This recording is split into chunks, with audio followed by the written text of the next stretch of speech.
여러분께서 기도해 주심으로 저 브라질 선교여행을 마치고 어저께 24시간의 비행기를 타고 저녁에 내렸습니다. 여러분께서 기도해 주심으로 브라질 광민교회가 3층 건물에 한 450명이 앉아서 예배 볼 수 있는 아름다운 성전을 꾸미고 2층의 교육관, 1층의 친교실로 브라질 한인들에게 있어서 아주 큰 용기를 주는 성전을 꾸미고 입당 예배를 드렸습니다. 장로님을 한 분을 택에 세우고 또 권사님을 5분을 세워서 은혜스럽게 입당 예배를 마치고 돌아왔습니다. 여러분 잘 아시는 대로 이 원시림 그대로 있는 정글 속에 아마존 강에 배를 타고 한 2~3시간을 찾아 들어가서 원주민이 사는 데를 찾아가 보면서 선교에 대한 그런 전략에 대한 것을 좀 생각을 해보았습니다. 전기도 없고 통신망도 없고 문화 혜택이 전혀 없는 원주민들이 사는 것입니다. 나무 뿌리를 캐서 녹말을 해서 양식을 하고 나무에서 과일을 따서 먹고 또 아마존강에 나가서 생선을 잡아다가 먹으면서 그 열대지방이기 때문에 허술하게한 그 장막에 가축들이 함께 거하면서 그러면서 사는 창조시 때부터 지금까지 한 번도 손을 대보지 못했다고 하는 그런 정글 속에 사는 것을 찾아가 보았습니다. 그 정글의 실감을 느끼게 하기 위해서 하루 저녁에는 배를 타고 1시간 반 동안 깊숙이 찾아 들어가서 악어를 잡는 것을 보았습니다. 악어를 잡아가지고 우리들에게 구경을 시키고 다시 놓아주었습니다. 그 원주민들이 한 500불만 가지면 학교를 세워서 가르칠 수가 있다고 하는데 그것도 제대로 하지 못하는 그런 선교지를 보았습니다. 마나우스라고 하는 것에 우리 감리교 선교사가 있는데 거기에 교회를 다시 세우고 또 학교를 세우고 또 원주민 의사를 고용을 해서 병원 치료 사역을 하고 있습니다. 그 선교사님이 앞으로 거기 한 600평, 한 700평 되는 땅을 샀는데 거기에 선교 본부를 세워서 신학교를 하고 싶다고 우리들에게 요청을 해왔습니다. 이제 그 선교사가 곧 오실 겁니다만은 그 다음에는 아르헨티나에 가내리니까 거기는 겨울입니다. 그래서 동복으로 갈아입고 부에노스아이레스는 한때 큰 번화한 그 남미의 파리와 같이 자랑하던 그런 도시인데 지금은 많이 침체된 도시를 보았습니다. 거기에 감리교회를 몇 곳에 찾아가서 목사님들을 만나고 기도를 하고 또 원주민들을 위한 신학교를 세우고 싶다고 하는 여러 가지 요청을 받았습니다.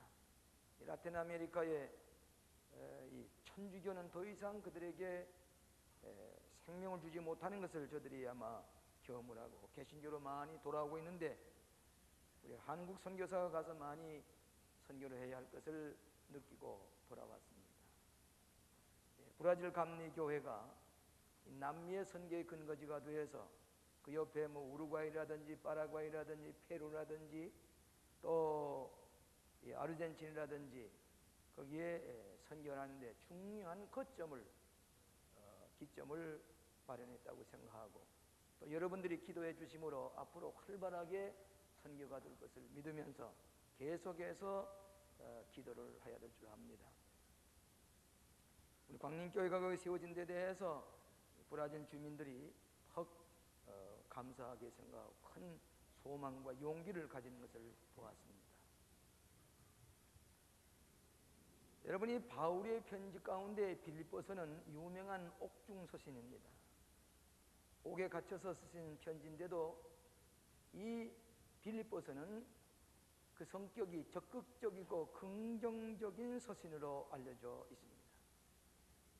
한마디로 줄여서 말한다면 우리 모든 그리스도인들은 탁월한 삶을 살아가야 된다. 무엇이든지 탁월하게 살아가야 된다는 말씀으로 줄일 수가 있겠습니다.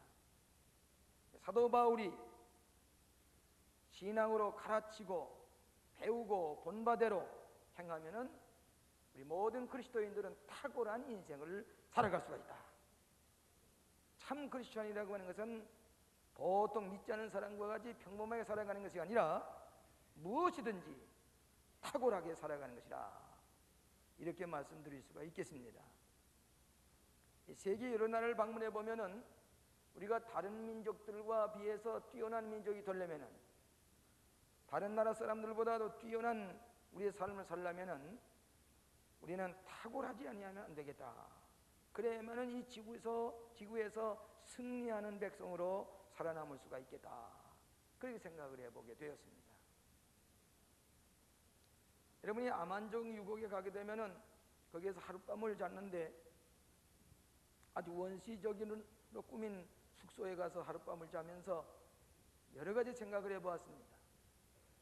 거기는 전기도 없어서 이 배터리를 가지고서 이 전기를 밤에만 잠깐 켜는데, 그러면서 그 옆을 자세히 돌아보면서 브라질의 원주민, 주인들이 거기 살고 있습니다.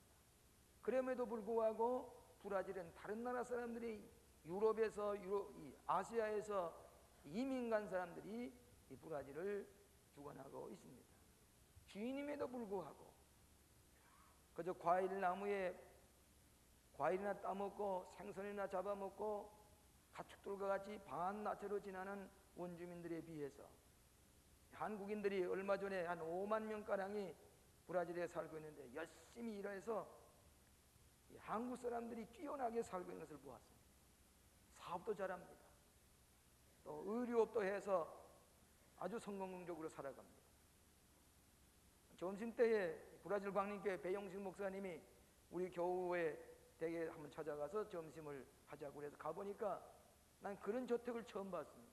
한 500평가량 되는 3층 건물인데 수영장이 있고, 미국에서도 그런 집 처음 봤습니다. 근데 거기에 맨발로 왔다 갔다 하는 사람이 있어서 한 청년이 아마 이 집에서 일하는 무슨 종사하는 사람이겠거니 이렇게 생각을 했는데, 알고 보니까 그분이 주인이에요. 30대 후반의 청년인데, 정종진 씨라는 분인데 젊은 실업가입니다. 그 나라의 차용을 가만히 보더니 옛날 차용 그대로인 것을 알고 우리나라에서 새로 된 아주 좋은 자동차를 수입을 해서 지금 없어서 팔지 못합니다. 브라질의 28곳에 그 지점을 냈는데 아주 성공적인 젊은 실업가. 맨발 벗고 왔다 갔다 하다가 우리들을 보고서 나는 무슨 일하는 사람인 줄 알았는데 주인이라고 해서 다시 인사를 하고, 그래 어떻게 이렇게 성공했습니까? 그렇게 물으니까 한마디로 열심히 일하는 겁니다. 그저 열심히 일하니까 우리는 열심히 일해서 이렇게 우리가 성공할 수가 있습니다. 하면 됩니다.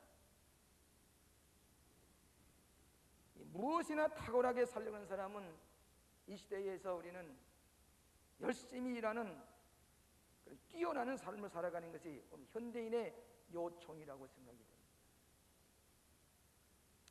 하버드 대학의 심리학 교수인 데이비드 맥킬리언이라고 하는 사람이 얘기를 하기를, 대개 이 세상에는 두 부류의 사람이 있는데, 한 부류의 사람은 기회를 찾아서 도전하면서 열심히 일해서 목적을 달성하는 창조적인 소수가 있고, 또 한 부류는 그저 되는 대로 아무 관심도 없이 그저 살아가는 다수의 그룹이 있다. 이게 두 종류의 그룹을 나눌 수가 있다.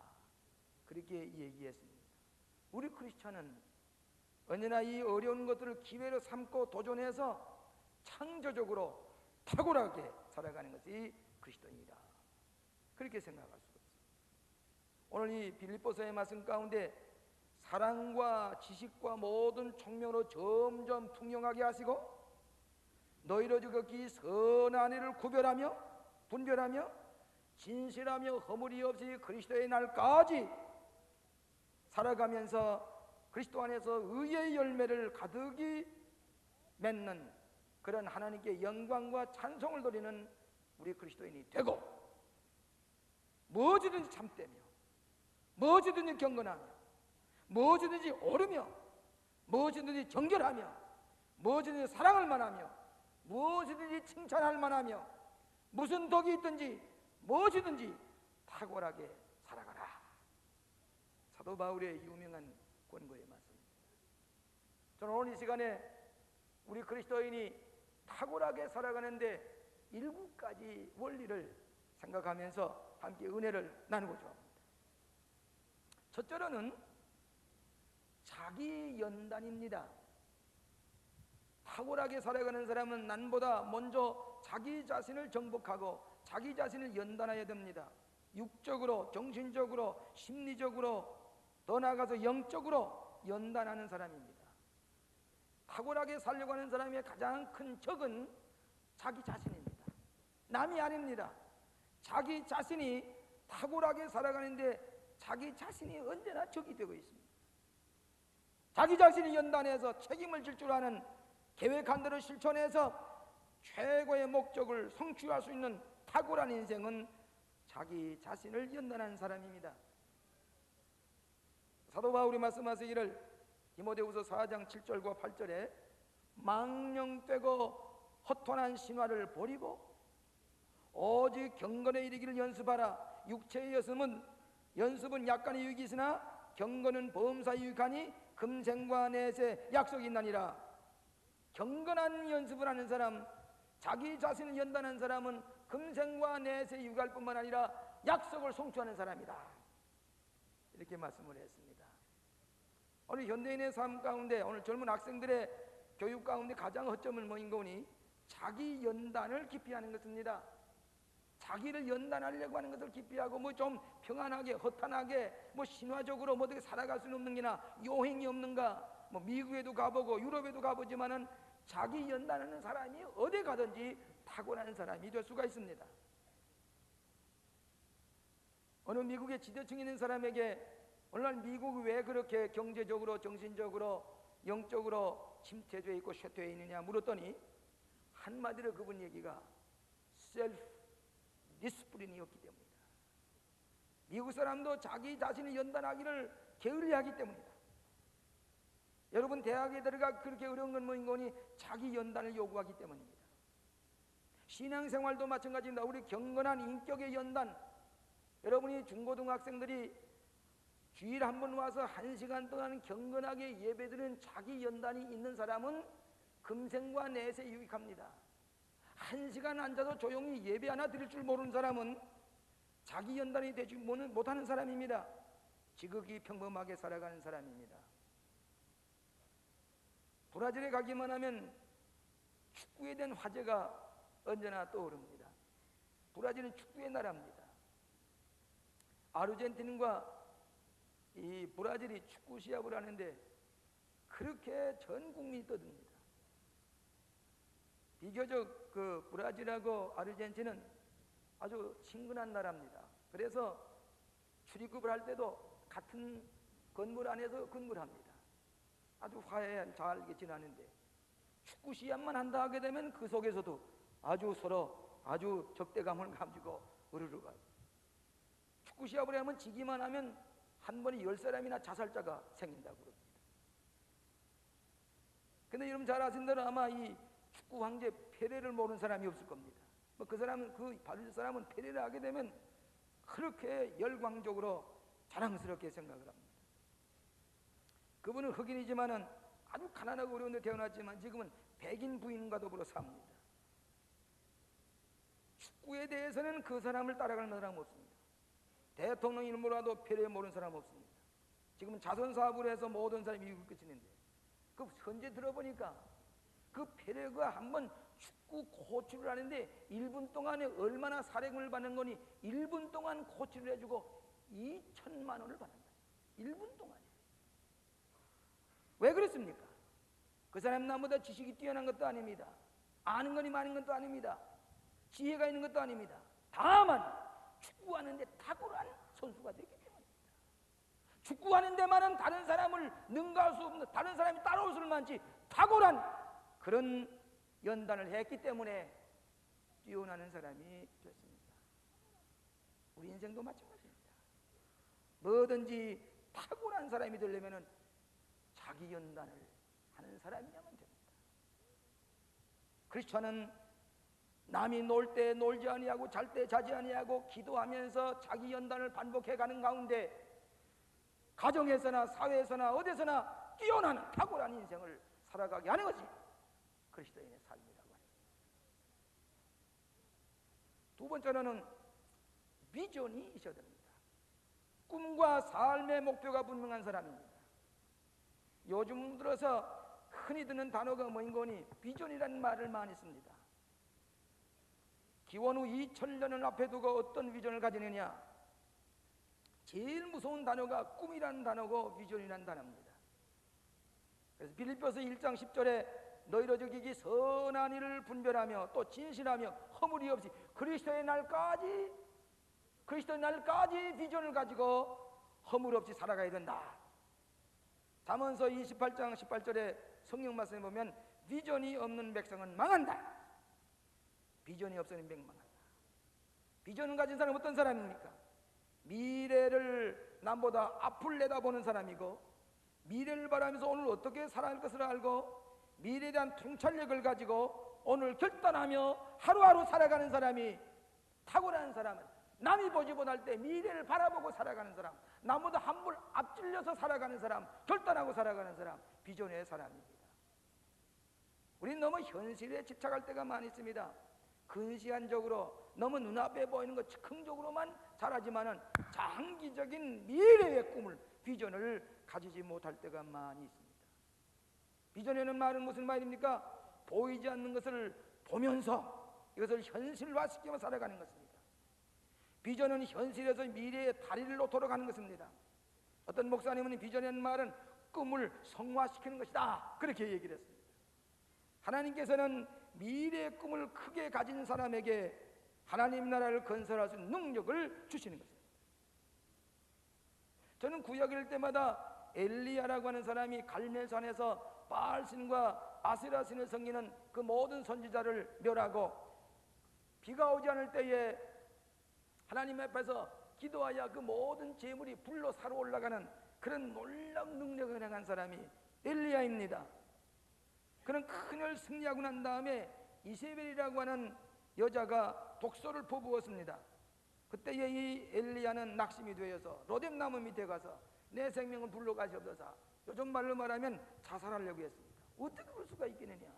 아니 이렇게 신앙이 뜨겁고 놀라운 기적을 한 엘리야가 왜 그렇게 했느냐? 늘 저는 이상하게 생각했는데 한번 책 읽다 보니까 왜 그런 거니? 바알신을 무찌를 수 있는 그런 비전이 있었지만은 그 다음에 비전이 따르지 않았기 때문에, 그 다음에 자기를 밀고 나갈 비전이 없었기 때문에 실망하고 좌절하고 자살하려고 했다, 그 말. 비전이라고 하는 것은 완성되는 법이 없습니다. 비전은 또 비전을 낳습니다. 그리고 비전의 힘 때문에 우리는 놀라운 일을 할 수가 있는 것입니다. 비전이 없는 사람은 쉽게 낙심하고 실패하고 맙니다. 비전은 성취하는 것으로 끝나는 게 아니라 또 하나의 비전을 낳게 하는 것입니다. 탁월한 사람은 비전이 있는 사람이고, 위대한 비전을 가진 사람이 탁월한 인생을 살아갈 수가 있는 것입니다. 세 번째로는 긍정적 태도입니다. 신앙생활의 태도는 모든 것을 하나님의 은혜 안에서 적극적으로 긍정적으로 살아가는 사람이라고 할 수 있겠습니다. 여러분, 탁월한 사람은, 살아가는 사람은 모든 문제를 긍정적으로 보고 부정적인 것을 긍정적인 기회로 만드는 사람입니다. 모든 것을 부정적으로 보는 사람은 좌절하고 실망하고 포기하고 남에게도 시리와 실망을 주는 사람이 되고 맙니다. 제가 독일에 잠깐 둘러서 본에서 그 통독이 된 이후에, 독일이 통일된 다음에 문제가 무엇이냐고 물어보니까 아주 그 소득 사람이 고개를 흔들어요. 뭐 문제가 보통 있는 게 아니라 후회만급이합니다. 조심스럽게 동독을 교훈 삼아서 한국도 통일도 조심스럽게 해야 됩니다. 이 고을 수상이 그저 어떻게 정치적으로 통일해 놨지만은 지금 고을 수상의 인기가 땅에 떨어져 있습니다. 약속한 대로 다 되질 않습니다. 왜 그랬습니까?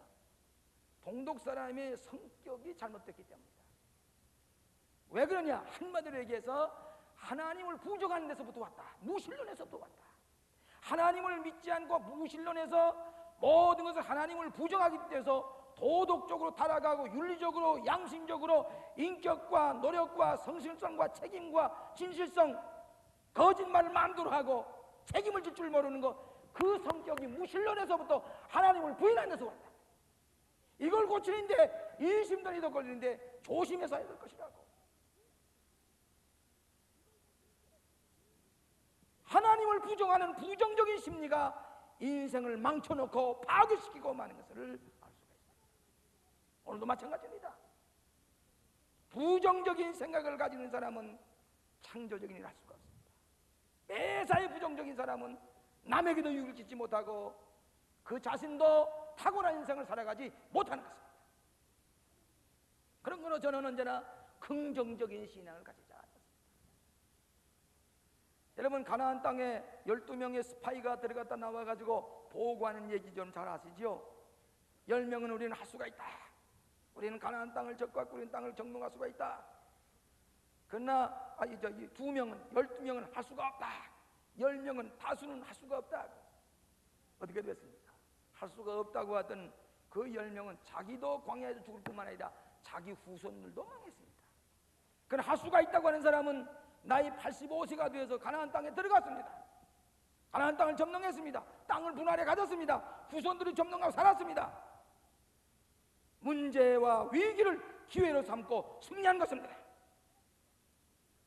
긍정적인 사람은 웃으면서 잊어버리고 부정적인 사람은 웃음을 잃어버린다. 그런 말이 있습니다. 내게 능력 주신 자에서 모든 할 수가 있다.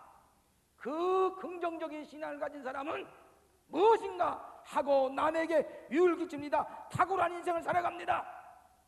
가정에서나 교회에서나 사회에서나 적극적인 신앙을 가진 사람은 탁월한 일을 하게 하시는 것입니다. 네 번째는 모험심입니다. 무엇이든지 탁월한 사람은 비전을 가지고 그 꿈을 실현하기 위해서 모험을 가지고 도전하는 사람입니다. 신앙의 사람이란 무엇인가? 보이지 않는 것을 보는 것처럼 믿고 현실화시키는 것. 모험이 있는 신앙이 그 꿈이 현실화시킬 수 있는 그런 신앙의 힘을 가지게 되는 것입니다. 브라질의 독립의 100주년 1930년대에 올시더만은 브라질의 독립의 100주년에 무엇을 우리가 기념으로 해야 할 것인가? 모든 국민들이 물어보았더니 결론이 무엇인 거니? 예수님의 큰 축복의 동상을 높이 세우자 하는 것이 결의가 되었습니다. 5년에 걸려서 78m에 되는 콘크리트로 예수님의 그 큰 축복하고 계시는 조각품을 리오에다가 높은 산봉에 세웠습니다. 아마 브라질 간 사람 그걸 못 본 사람이 없으리만치 유명합니다. 저희들은 그걸 가봤습니다. 그 안개가 거칠 때가 있고 안개가 가려울 때가 있으면 높은 산봉우리 어디 가든지 보이게 됩니다. 근데 거기 올라가는데 어떤 사람은 자동차를 타고 올라가고 어떤 사람은 기차를 타고 30분 올라가야 됩니다. 올라가서 보았습니다. 마침내 우리가 올라갔을 때 대개는 안개가 끼어서 가까이서 십자가 그 예수님을 잘 볼 수가 없는데 안개가 거쳐서 사진을 찍고 그리고서 그 밑에는 미사 주일마다 거기서 이 미사를 드린다고 하는 그 안에 조그마한 그 예배실이 있습니다. 그리고 내려가서 또 높은 그 케이블카를 타고 올라가는 데가 있는데 그 케이블카를 타려고 하는데 바로 그 장벽에 큰 인수봉과 같은 그런 큰 돌로 된 절벽입니다. 거기에 그걸 세웠는데 우리는 기차를 타고 올라갔다 내려오는데 보니까 그 절벽을 그냥 올라가는 절벽을 타는 산악이 있었습니다. 자일에다가 목숨을 걸고 그 절벽을 중간쯤 올라가서 그러고 올라갑니다. 놓치기만 하면은 그 자일에 생명을 걸고 해서 죽을 수도 있습니다. 그럼에도 불구하고 그 절벽의 산을 올라가는 것을 봤습니다. 우리는 그대로 자동차 기차를 타고 올라갔다 내려왔습니다. 케이블카를 타고 올라갑니다. 그 사람들 그 손으로 올라가는데 5시간, 6시간, 10시간이 걸려서 그 절벽을 타는 것을 보고 저 사람들은 저 산을 향해서 도전합니다. 우리는 관광을 하고 왔지만 오늘 그리스도인이 우리 앞에 높은 산이 때에 이걸 향해서 도전에 올라가는 절벽을 타는 산악인 것 같이 저 인수봉, 북한산의 인수봉도 1920년에 영국 사람이 여기 와서 그 산을 정복하는 기록이 남아있는 것을 보았습니다.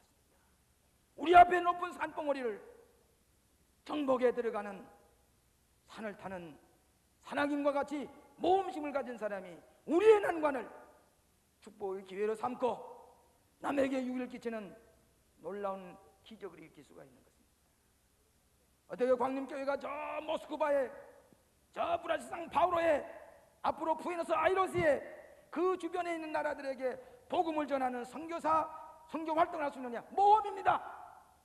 땅 끝까지로 복음을 전하고 하는 말씀, 또 너희는 내가 하지 못한 것까지 너희들은 할 수가 있겠다, 더 큰 할 수가 있겠다고 하신 말씀대로 우리는 그 아마존 원주민 속에 찾아 들어가서 선교의 꿈을 실현하는 모험심을 가질 때에 이 교회는, 기독교회는 생존할 수가 있게 되는 것입니다.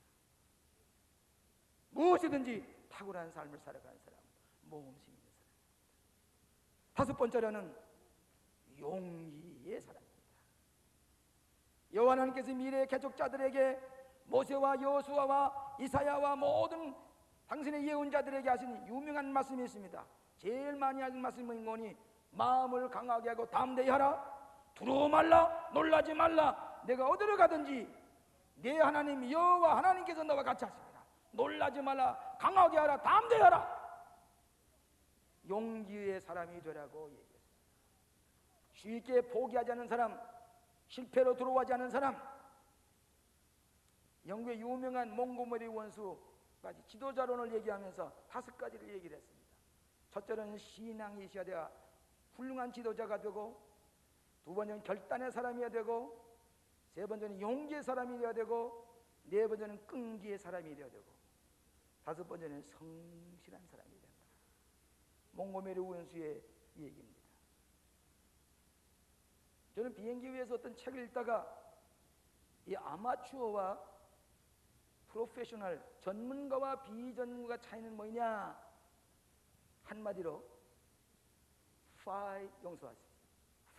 minutes more, 5분간을 더하는 것이다. 남보다 5분간을 더하는 사람은 프로페셔널이 됐습니다.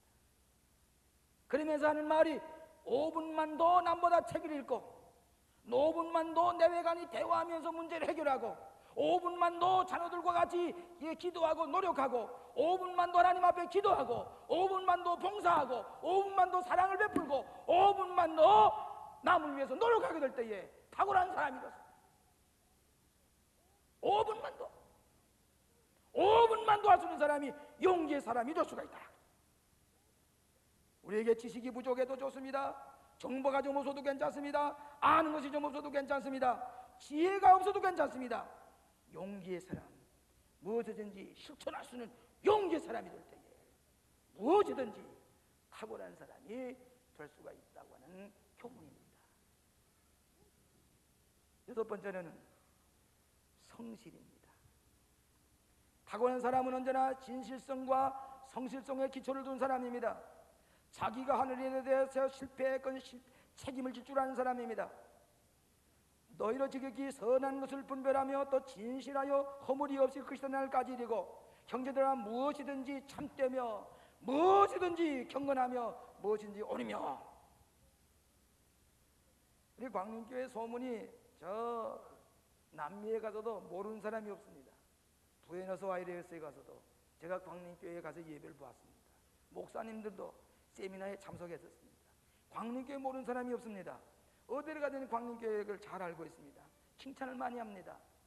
그래서 광림교회 특징이 뭐냐 물어봤더니 그분들이 대개 얘기가 뭐인 거니, 광림교회 오게 되면은 다 성실한 사람들이, 순수한 신앙의 사람들이 모여서 예배드리는데 우리가 큰 감동을 받습니다. 진실한, 성실한 사람들이 모인 것 같아요. 제가 성파울 그 광림교회에서 브라질 상파울로의 그 교회에서 4번을 제가 설교를 했는데, 입당 예배 때에 그 상파울에 살고 있는 장로교 목사님들, 장로님들, 집사님, 직원들이 많이 와서 같이 참여하고 예배를 드리는데, 제가 설교하면서 느낀 점이 뭔 거니, 우리 일행이 10여 명이 거기에 같이 참석을 했습니다. 제가 설교를 하는데 밤낮 듣는 목사님의 설교, 담임 목사님의 설교인데, 그 설교 시간에 가만 보니까 설교 듣는 자세가 완전히 달라요. 눈동자가 빛이 납니다. 늘 듣는 설교지만은 또 메모하면서 그리고 설교를 듣는데 거기가 아주 피곤합니다. 낮과 밤이 완전히 뒤바뀌었습니다. 그럼에도 불구하고 그 설교 시간에 세계 제일 많이 듣는 사람은 우리 교회에서 간 우리 선교 회원들입니다. 아, 이렇게 달랐구나. 이렇게 훈련받은 사람이 달랐구나. 완전히 달랐습니다. 탁월한 사람은 언제나 성실성에 기반을 두는 무엇이든지 진실하게 성실하게 참여하는 사람이, 예배 하나도 성실하게 들 줄 아는 사람, 교회 봉사에도 성실하게 하는 사람, 탁월한 사람의 삶을 살아가게 하는 것이다. 그렇게 생각하게 되었습니다. 7번째로 신앙입니다. 그리스도의 날까지 의의 열매가 가득하여 하나님께 영광과 찬송을 돌리게 하는 삶입니다. 여러분, 신앙의 사람, 하나님을 믿는 사람이 자기도 남에게 신뢰를 받는 사람이 됩니다. 하나님 믿지 아니하고 신앙이 없는 사람은 자기도 남에게 신뢰를 잃어버립니다. 아, 그분이 광림교회 좋은 신앙의 사람이래요. 광림교회 나가서 집사일을 보고 그래요? 그분은 단번에 그분을 믿으려고 하고, 왜? 하나님께 신앙을 가진 사람, 남에게 신뢰를 받을 수만 있으면 책임질 줄 아는 사람이 되기 때문입니다. 탁월한 인생을 살아가는 사람이 되기 때문입니다. 퀘이커 교회 지도자였던 유명한 미국의 철학자인 엘턴 추르브러드라고 하는 사람이 있습니다. 그 하버드 대학에 다닐 때에 한번 그의 교수가 얘기를 하기를, 당신은 위대한 인생을 모델로 가져야 됩니다. 위대한 인생의 모델이 누굽니까? 예수 그리스도입니다. 이 유명한 철학자 추르브러드는 이 예수님을 자기 인생의 모델로 삼고 그분을 닮기 위해서 믿음을 지킨 결과 그는 미국 사회에 큰 공헌을 끼친 사람, 탁월한 인생을 살다가 간 사람이 되었습니다. 십자가의 희생, 죄 용서함을 믿고 예수님이 내 마음 가운데 계시고 부활의 생명을 가지고 살아가는 사람, 믿음의 사람, 남에게도 존귀여김을 받고 신뢰를 받을 뿐만 아니라 하나님 안에서 모든 걸 가능케 하는 위대한 능력을 가지고 귀한 축복의 삶을 살아가는 것이 그리스도인의 삶인 줄로 믿습니다. 짐 란이라는 사람이 자세의 질병이라는 말이 썼습니다. 자세의 질병, disease of attitude라는 그런 글을 썼는데, 이 자세의 질병은 부정적인 사람이지요. 5가지 특징을 얘기했습니다. 무엇을 얘기하는 건? 첫째로 무관심한 사람, 무관심한 사람. 두 번째로 무결단의 사람, 결단할 줄 모르는 사람. 세 번째로 의심하는 사람, 불신앙의 사람. 네 번째로는 염려 많이 하는 사람. 5번째로는 소심증에 걸린 사람. 뭐든지 지나치게 조심한 나머지 모험심도 없습니다. 한 번도 못 나갑니다. 무관심의 사람, 무결단의 사람, 의심이 많은 사람, 염려 많이 하는 사람, 소심증에 걸린 사람. 여러분의 미래는 여러분의 보수에게 달려있지 않습니다. 여러분의 사회만에 달려있지 않습니다. 부모님에게만 달려있지 않습니다. 여러분의 학교에만 달려있지 않습니다. 문제는 나입니다. 내가 그리스도 안에서 새로운 피조물이 되고 자기 연단을 하고 비전을 가지고 긍정적인 태도, 모험심, 용기의 사람, 성실한 사람, 믿음의 사람이 될 때에 우리는 탁월한 삶, 무엇인지 탁월한, 어디 가든지 승리의 삶, 성공적인 삶을 살게 될 줄로 믿습니다. 기도하십시다. 사랑하시는 주님, 보잘것없는 저희들을 부르셔서 무엇이나 탁월한 인생을 살아갈 수 있도록 믿음의 사람들로 삼아주신 것을 감사합니다. 이 시대는 탁월한 인물들을 찾고 있습니다. 우리가 모두 다 이 시대의 탁월한 지도자들이 되어서 이 사회를 변화시키고 세계를 변화시키는 하나님의 종들이 되게 하여 주시옵소서. 이대로만 살아갈 수가 없습니다. 우리 하나님 앞에 갈 때까지 큰 꿈을 가지고 무엇이다 탁월한 삶을 살아갈 수 있도록 능력을 저희에게 허락하여 주시옵소서. 예수 그리스도 이름으로 기도하옵나이다.